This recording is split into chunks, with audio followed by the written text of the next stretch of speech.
मियांस online study hub में आप लोगों का फिर से स्वागत है। हम लोग भारत के मध्यकालीन इतिहास के अंतर्गत विजयनगर साम्राज्य पढ़ रहे हैं, जिसमें अगला वंश है सालू वंश। सालू वंश जिसका शासनकाल 1485 से 1505 ईस्वी तक रहा, जिसके संस्थापक नरसिंह सालू थे। तो चलिए चलते हैं सालू वंश। देखते हैं सालू वंश के संस्थापक। तो सालू वंश का संस्थापक कौन था? नरसिंह सालू। नरसिंह सालू जिसका शासनकाल 1485 ईस्वी से 91 ईस्वी तक रहा। कहाँ से कहाँ तक? 1485 से 1491 ईस्वी। नरसिंह सालू में कोई विशेष तथ्य नहीं है। फिर इसके प्रमुख शासक पढ़ते हैं। सालू वंश के प्रमुख शासक। सालू वंश का प्रमुख शासक रहता है इमाडी नरसिंह देव। इमाडी नरसिंह।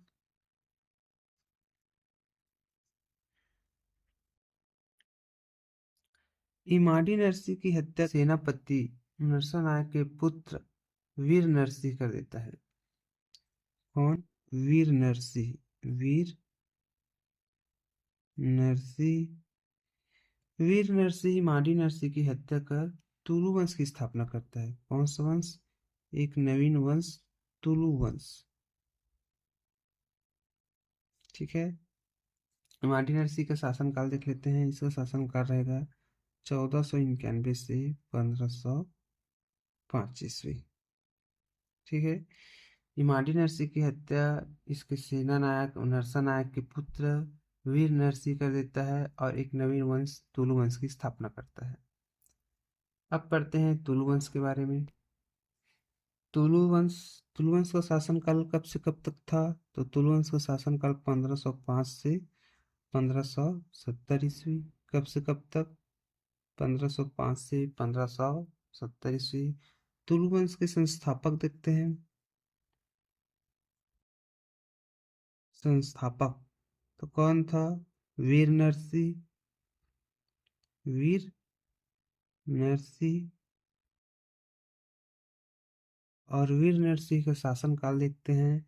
इसका शासनकाल रहता है 1505 से 1509 ईस्वी। 1505 से 1509 ईस्वी। फिर इसमें प्रमुख शासक देखते हैं। तो पहला प्रमुख शासक रहता है कृष्ण देव राय। कृष्ण देव राय जिसका शासनकाल 1509 से 1529 ईस्वी तक रहता है। कहाँ कब से कब तक? कृष्ण देव राय 1509 से 1529 ईस्वी तक।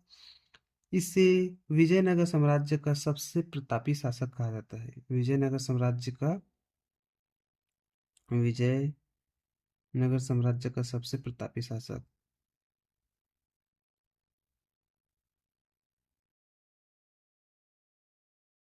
का सबसे प्रतापी शासक कौन था? कृष्ण देव राय।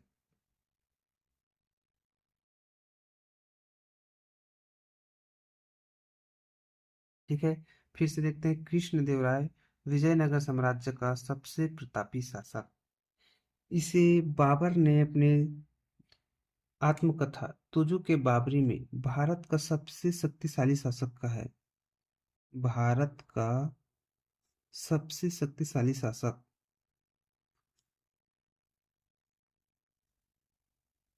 किसने कहा है? तो बाबर ने किस में कहा है? अपनी आत्मकथा तुजु के बाबरी में क्या कहा है? भारत का सबसे शक्तिशाली शासक किसे? कृष्णदेव राय। अब चलते हैं कृष्णदेव राय के बारे में। तो कृष्णदेव राय के पहले पढ़ते हैं उपाधि। क्या पढ़ते हैं? उपाधि। तो कृष्णदेव राय ने कौन कौन सी उपाधि धारण किया था? तो इन्होंने उपाधि धारण किया था आंध्र भोज। कौन सा? आंध्र भोज। अभिनय अभिनव अभिनव भोज। और आंध्र पितामह। कौन कौन सा? आंध्र भोज, अभिनव भोज और आंध्र पितामह। फिर से देखते हैं कौन कौन सी उपाधि। आंध्र भोज, अभिनव भोज और आंध्र पितामह। उपाधि के बाद देखते हैं इनके निर्माण कार्य। निर्माण कार्य से पहले देख लेते हैं पुर्तगाली यात्री। पुर्तगाली यात्री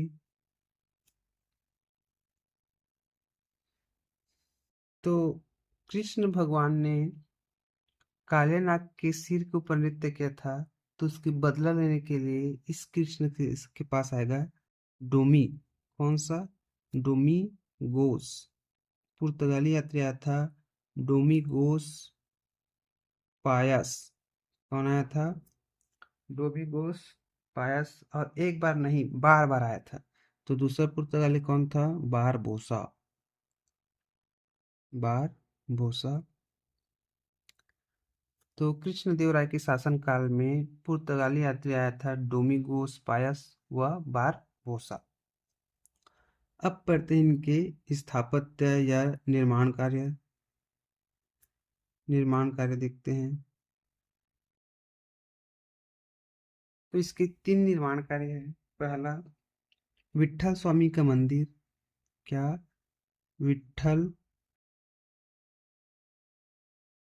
स्वामी का मंदिर। यह भगवान विष्णु को समर्पित मंदिर है।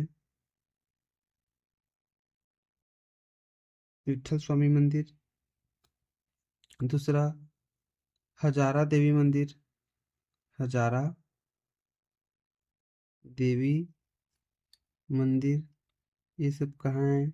तो ये दोनों हम्पी कर्नाटक में है। हम्पी कर्नाटक।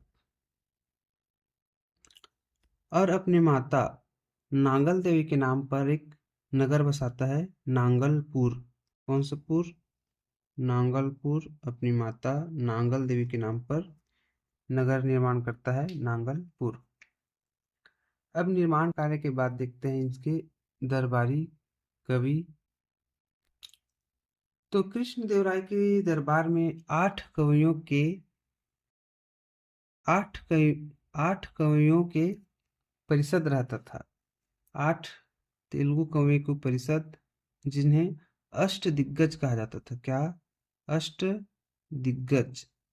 8 कवियों के परिषद रहते थे, जिसे अष्ट दिग्गज कहा जाता था, जिसमें प्रमुख कवि देख लेते हैं। पहला है अल्लाह सानी। अल्लाह अल्लाह सानी पेद्दन। अल्लाह सानी पेद्दन, जिसकी रचना रहता है हरि कथा सार। रचना क्या है? हरि कथा सार। जिस अल्लाह सानी पेद्दन को तेलुगु कविता का पितामह कहा जाता था। क्या? तेलुगु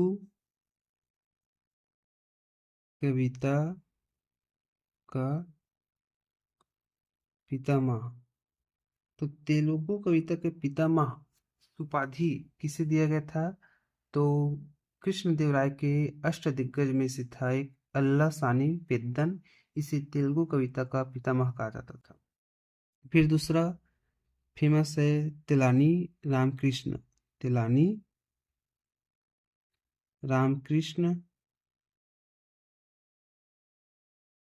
जिसकी रचना है पांडुरंग महात्म्य। महात्य। पांडुरंग महात्य। महात्मय। पांडुरंग महात्मय। ठीक। फिर से देख लेते हैं अष्ट दिग्गज। कृष्ण राय के बारे में फिर से देख लेते हैं। कृष्ण देव राय, जिसे विजयनगर साम्राज्य का सबसे प्रतापी शासक कहा जाता है, जिसे बाबर ने अपनी आत्मकथा तुजु के बाबरी में भारत का सबसे शक्तिशाली शासक कहा है। इन्होंने आंध्र भोज, अभिनय भोज और आंध्र पितामह की उपाधि धारण किया था। कौन कौन सा उपाधि? तो आंध्र भोज, अभिनय भोज और आंध्र पितामह। इसके शासनकाल में पुर्तगाली यात्री आया था, कौन था? तो डोमिगोस पायस व बारबोसा, डोमिगोस पायस व बारबोसा। फिर कृष्णदेवराय के निर्माण कार्य देखें तो इन्होंने 3 निर्माण कार्य किया था, कौन कौन सा? पहला पहला विट्ठल स्वामी का मंदिर, कौन सा? विट्ठल स्वामी का मंदिर। दूसरा दूसरा था, बताओ, दूसरा हजारा देवी मंदिर, दूसरा हजारा देवी मंदिर। तीसरा नांगलपुर शहर अपनी माता के नाम पर नांगलपुर शहर का निर्माण किया था। फिर देखिए इसके दरबार में अष्टदिग्गज रहता था, कौन कौन से? तो 8 कवियों की एक परिषद रहता था जिसे अष्टदिग्गज कहा जाता था, जिसमें हम लोग प्रमुख रूप से देखें दो। पहला अल्लाह सानी पेद्दन की रचना है हरि कथा सार, कौन सा? हरि कथा सार। और अल्लाह सानी को क्या कहा जाता था? तेलुगु कविता का पितामह। फिर देखिए तिलानी रामकृष्ण की रचना है पांडुरंग महात्म्य। कृष्ण देव राय स्वयं कवि था, तो इसकी 2 रचना प्रमुख है, तो इसकी रचना देख लेते हैं। रचनाएं, तो पहला रचना है अमुक्त अमुक्त माल्यात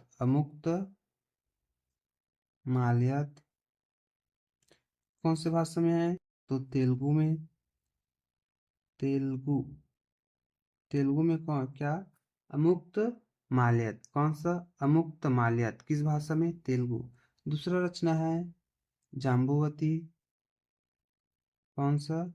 जाम्बुवती कल्याण, जाम्बुवती कल्याण। ये संस्कृत भाषा में, कौन से? संस्कृत।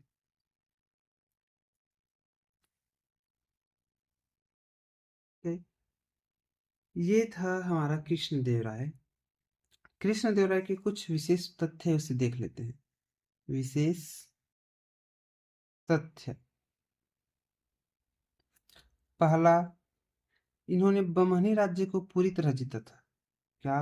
किसे? बमनी राज्य बमनी राज्य को पूरी तरह जीता। दूसरा, इसने उड़ीसा के गजपति शासक कौन थे? प्रताप रुद्र देव। गजपति शासक प्रताप रुद्र देव को 4 बार युद्ध में परास्त किया था। कितने बार? 4 बार। किसे? प्रताप रुद्र देव, उड़ीसा के गजपति शासक प्रताप रुद्र देव को।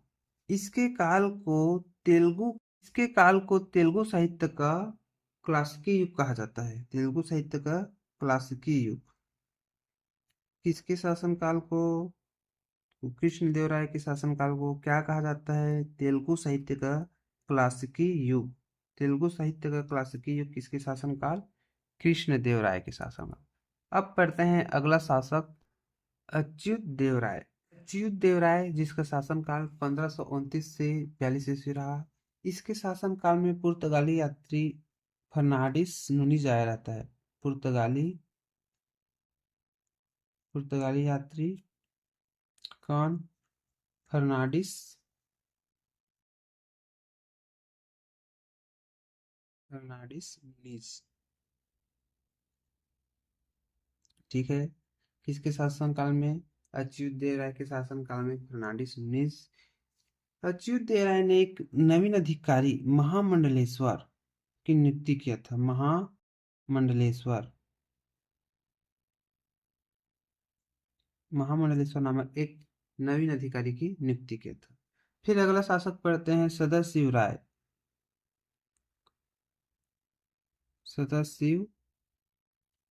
राय जिसका शासनकाल 1542 से 70 ईस्वी तक रहा। कब से कब तक? 1542 से 1570 ईस्वी। नाम मात्र का शासक रहता है। इसके समय वास्तविक शक्ति इसके सेनापति राम राय के हाथों में रहता है। राम राय ने बमनी राज्य के खंडों से बने हुए 5 मुसलमानी राज्यों में, और कितने? 5 मुसलमानी 5 मुसलमानी राज्यों में परस्पर फूट डालने व एक दूसरे के विरुद्ध समर्थन करने का नीति अपनाया। ठीक है, कौन कौन सा? तो देख लेते हैं 5 मुसलमानी राज्य कौन कौन थे। यहाँ पर था विजयनगर साम्राज्य, यहाँ पर था बीजापुर, यहाँ पर अहमदनगर। ठीक है, ये बीजापुर, ये विजयनगर साम्राज्य, ये अहमदनगर। यहाँ पर बरार, यहाँ पर गोलकुंडा, और यही बीच में रहेगा बीदर। राम राय ने बमनी राज्य के खंडों से बने हुए 5 मुसलमानी राज्यों कौन कौन सा? बीजापुर, अहमदनगर, बरार, बीदर, गोलकुंडा के राज्यों में परस्पर फूट डालने व एक दूसरे के विरुद्ध समर्थन करने का, सहायता करने का नीति अपनाया। यह नीति असफल रहा और कालांतर में इन चारों राज्यों ने, बरार को छोड़कर इन 4 मुसलमानी राज्यों ने राम राय के विरुद्ध जंग छेड़ देता है। तो देखते हैं युद्ध करता है। तो एक युद्ध होता है 1565 ईस्वी में, तालीकोटा का युद्ध। कौन सा? तालीकोटा का युद्ध, या इसे ही राक्षसी तंगड़ी का युद्ध कहते हैं। राक्षसी तंगड़ी का युद्ध, या इसी को वन्नर घटा का युद्ध कहते हैं। वन्नर या वन्नर घटा का युद्ध। ठीक, कब? 1565 ईस्वी। किस किस के बीच हुआ? तो देख लेते हैं। इधर रहता है विजयनगर साम्राज्य, और उधर रहेगा 4 मुसलमानी राज्य। कौन कौन सा? बीजापुर, अहमदनगर, बीदर और गोलकुंडा। इसमें बरार शामिल नहीं रहता है। ठीक है, परिणाम देख लेते हैं, नेतृत्व देख लेते हैं। नेतृत्व, विजयनगर का नेतृत्व कौन करेगा? तो राम राय, विजयनगर का राम राय। और इधर 4 मुसलमानी राज्यों का नेतृत्व करेगा अली आदिल शाह। अली आदिल शाह। अब देख लेते हैं इसका परिणाम क्या हुआ। परिणाम क्या होगा? 4 राज्यों से अकेला तो नहीं जीत पाएगा, तो परिणाम विजयनगर पराजित हो जाता है। विजयनगर पराजित पराजित हो जाएगा, तो राम राय को छोड़ेगा, तो राम राय की हत्या कर देता है। राम राय की हत्या। और तीसरा, विजयनगर को लूट कर ध्वस्त कर देता है। विजयनगर को लूट कर ध्वस्त कर देता है। अब देखते हैं अगला वंश, अरविड़ वंश। शासनकाल 1570 से 1650 ईस्वी। संस्थापक देखते हैं। अरविड़ वंश का संस्थापक कौन था? तिरुमल। तिरुमल ने सदस्य की हत्या कर नया वंश अरविड़ वंश की नींव डालता है। संस्थापक तिरुमल। तिरुमल के बाद देखते हैं प्रमुख शासक। तो इसका प्रमुख शासक रहता है, इसका तिरुमल का राजधानी देख लेते हैं। राजधानी, तो तिरुमल ने पेनुकोंडा को राजधानी बनाकर शासन किया। पेनुकोंडा। फिर प्रमुख शासक में देखते हैं वेंकट द्वितीय। वेंकट द्वितीय, इन्होंने चंद्रगिरी को राजधानी बनाकर शासन किया। किसे? चंद्रगिरी। 4 राजधानी पढ़े थे ना स्टार्टिंग में, कौन कौन से? आनेगोंडी, विजयनगर, पेनुकोंडा और चंद्रगिरी। फिर तिरुमल के बाद वेंकट द्वितीय। वेंकट द्वितीय के बाद अंतिम शासक पढ़ते हैं श्रीरंग तृतीय। श्रीरंग तृतीय। अरविड़ वंश अंतिम वंश रहता है विजयनगर साम्राज्य का अंतिम वंश, चौथा व अंतिम वंश। इस प्रकार विजयनगर साम्राज्य समाप्त हो जाता है।